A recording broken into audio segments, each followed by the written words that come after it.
electronic clock on your bedside. Mm-hmm. That clock, with electromagnetic radiation, just in a small amount for 8 hours, just a foot or so from your head, that could create a problem. Right. So a lot of people would just get rid of those electronic devices that are close to them in the bedroom. They will hardwire their own apartment. They will avoid Bluetooth. They will avoid exposure. When I go to the dentist, I've been going to the dentist for like 40 years. Yeah. But for the last 30 years, I've said no to X-rays. Right. And they look at me and they go, "Oh, well, it's safe." And I go, "Really? So when you get an X-ray, how come you put a lead right. on me and go out of the room? Right. Go out of the room. I mean, if it's so Yeah. darn safe." And now a lot of dentists have stopped having radiation equipment in their offices, and Right. you have to go to a special radiation center. And I say to the dentist, "Why is that? Why did you take the radiation out of your office?" So whenever, like every 3 or 4 years, I might allow them to do one group. If I hadn't had much exposure to radiation, I might allow them to do one group 1 week, and then maybe 6 months later, allow them to do another group, Right. just to spread it out. Yeah. But the most amazing thing was I'd fallen on my bicycle and I had sort of fractured some bones in my hand and my wrist, and the radiologist came in and said, "Okay, we're going to do these 6 X-rays." And I said, "Oh, no, you're not." And he said, "What do you mean?" I said, "You're going to do 2. Yeah. And I said, "Pick the 2 that you think are the best and most important, and those are the 2 that I will allow you to do." And he looked at me like, "Who is this guy?"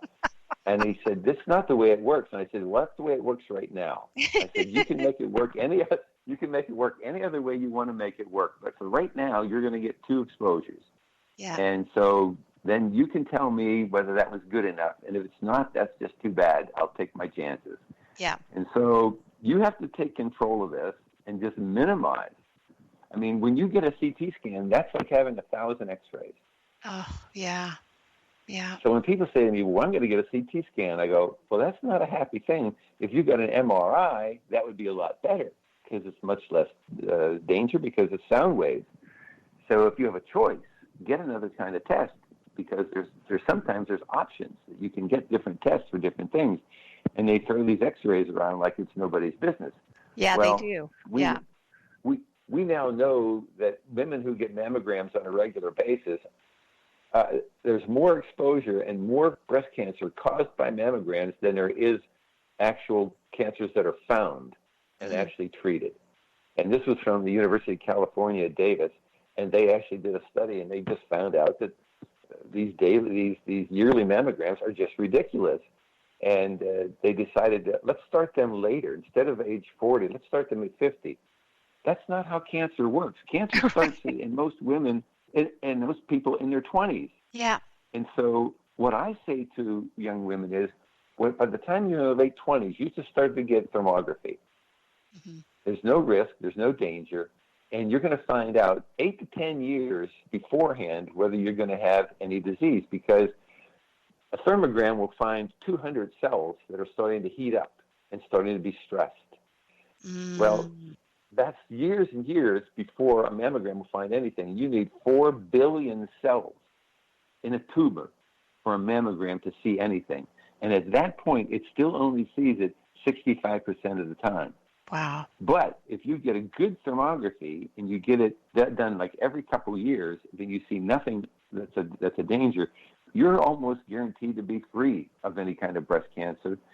And if you get your vitamin D3 levels up to somewhere between 60 and 90 nanograms per milliliter, those 2 things alone could probably eliminate about 90% of all breast cancers in this country. Gosh, we have to get the word out. The word has to get out. Well, listen, I've written so many articles on this. I mean, I hope your program gets it out there more, because this is really important stuff. And what are, I look around me a lot of times, and I look at Bluetooth and I look at Wi-Fi, and people seem to not be able to live without it anymore. My question is, a lot of people have when we talked about the phones by your bed, but a lot of people have those phones right on their bedside table. Um, if you have to have your phone near you, um, you can turn the Wi-Fi off, right? And you can turn Bluetooth off, but you're still getting that signal, aren't you? Well, you're getting a little bit of a signal. I mean, if you turn your phone off, you put it on airplane mode, Yeah. you're reducing the radiation by 90% or more. Okay, Okay. Yeah. There'll be some residual radiation, but not a lot. And so Okay. turning it off, I mean, you're not going to get any calls. I mean, if you're sleeping, Well, you who don't need to wants have it them? anywhere near you. You don't need it there anyway, and you don't want it Right. there anyway. So what's the point? Right. But yeah, I think that the main thing that people need to understand is it's when you're in close proximity to it. Hmm. And most of the cell phone companies have actually provided an evaluation now of how much Oh, finally. electromagnetic. Yes, you can actually find out Finally. which cell phones are actually producing the most electromagnetic radiation. And so that's a starting point. And then using speakerphone. And when I'm in the car and I'm driving, I keep the thing on the seat next to me. Yeah. And so I'm not laying it in my lap. I mean, this is as bad as the radar guys that used Right. to lay these radar things on their lap or on their shoulder. And we do have cases where those guys have gotten cancer in that part of the body where Yeah. the radar machine was resting. Right. And this is not mythology. Hmm. These are actual cases. So we know it's out there. We know it's been tested and been found to be dangerous in certain amounts in certain situations. You just have to know what the amounts are. Like the difference between an X-ray and a CT scan is 1,000 times different, and you have to know where the concentrations are and how to avoid them. That avoidance is the It's best a big thing to thing. start with, and it's a Right. really big thing. And a lot of the companies now are trying to put the hydro wires underground. Does that save us a little bit? Oh, it absolutely does. It Yeah. absolutely does. And in fact, I live in a community in Sarasota where there are no wires above ground, and that was Right. one of the criteria for the next house I was going to live in, is Yeah. it was going to make sure that there were no above ground things. And it's a golf course community, and so it's going to be very difficult for them to find a place to put one of these 5G wire antennas. And so we know that it's going to be at least 2 or 3 miles from where we are because we have this sort of surrounded area. And Right. I think that's really a place where those people who are sensitive, they need to gravitate to those kind of communities so that they don't have the illnesses all the time that they're exposed to, because the radiation is everywhere. Radio waves come in the window. The TV waves come in the windows. They come in all over the place. So we're Hmm. getting bombarded every day. It's Hmm. just that it's far away. It's lower levels. It's not good, but it does accumulate. But so you have to avoid what you can. And so that's why, we have this list of things you just should avoid them. Yeah, that's really, really important. So really, again, it's about awareness. It's about looking at your space where you want to live and making it safe for yourself. And is the space comfortable? Because hey, look, it's I you may be here for a short time and a good time, but I'd like to be here for a long time. So, Well, sure. you know, I um, mean, it's one of those things. You have choices. mhm, And so you can choose or not to choose to eat organic food. You can choose or not to choose to eat red meat, drink alcohol. You yeah, can choose or not choose what you do with your radiomagnetic radiation. And so I take a break from my computer every hour or two. I take a yeah, break and go and do something else for a while, and read a magazine or uh, yeah, do something different away from the radiation.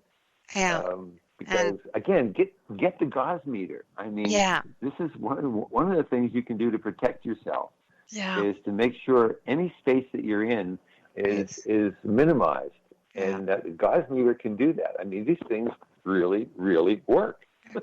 And And so I have I two of them. I I I can believe that.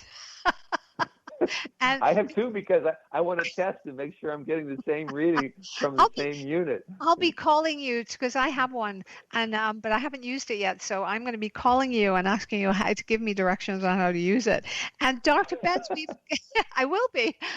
Dr. Benz, we have come to the end of our second podcast in our 3-part series. So thank you so much for joining us today.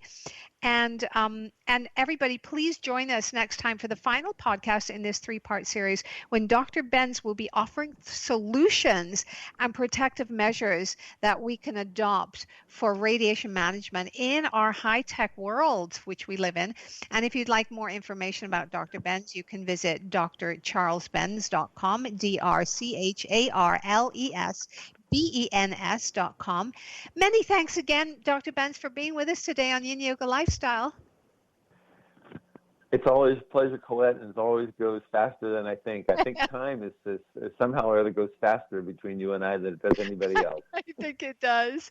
And please don't forget to check us out and subscribe to yinyogalifestyle.com, where you can find free Yin Yoga videos, and you can join live online Yin Yoga classes and receive your first class for free. And join the referral program. And every time you refer a friend and they come to a class, you get an additional class for free. So check out yinyogalifestyle.com, and let's keep you and your friends started. Get them started on a daily Yin Yoga routine today.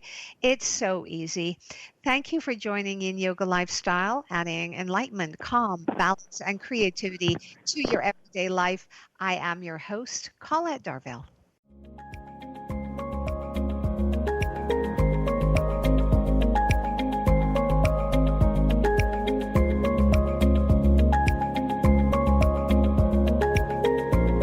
Join us next time to continue our journey of balancing into a state of perfect harmony.